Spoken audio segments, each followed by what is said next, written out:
सगळ्या कविता मी वाचलेल्या आहेत, पण तरी देखील जेव्हा मी एवढी पांडे मॅडमची ही कविता वाचली तेव्हा मला वाटलं की बापरे, आईवर काहीतरी इतकंही वेगळ्या पद्धतीने आणखी व्यक्त होण्याचं हे काहीतरी राहून गेलेलं आहे की ते आपल्याला इथे सापडत नाही. तू कधी निवांत बसलेली आठवतच नाही, कधी झोपायचीस कधी उठायचीस काही आठवत नाही. तू सतत धावताना आठवते, घड्याळाच्या वेगाशी जुळवताना आठवते, किती वाजले विचारत उभी टोट्याजवळ आठवते, घर नोकरी सांभाळताना तुझी उडालेली तारांबळ आठवते.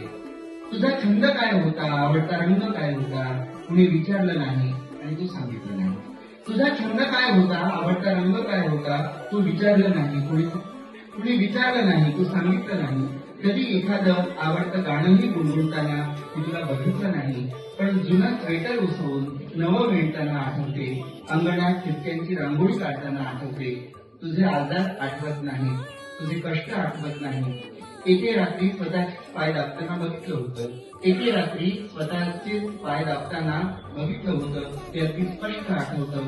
डोळ्यातल्या पाण्याला असलेला सतत पहारा आठवतो, हसरा मुखवटा आठवतो, खरा चेहरा आठवत नाही. डोळ्यातल्या पाण्याला असलेला सतत पहारा आठवतो, हसरा मुखवटा आठवतो, खरा चेहरा आठवत नाही.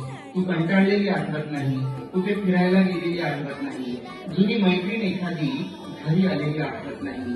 बदलताना तुझा देह ऋतू तू अस्वस्थ झालेली आठवत नाही. खुळ्या भाबड्या कल्पना माझ्या जन्म कुठला असेल तर काही, खुळ्या भाबड्या कल्पना माझ्या जन्म कुठला असेल तर काही, तर तू व्हावीस माझी मुलगी आणि मी तुझे लाड पुरवणारी आहे.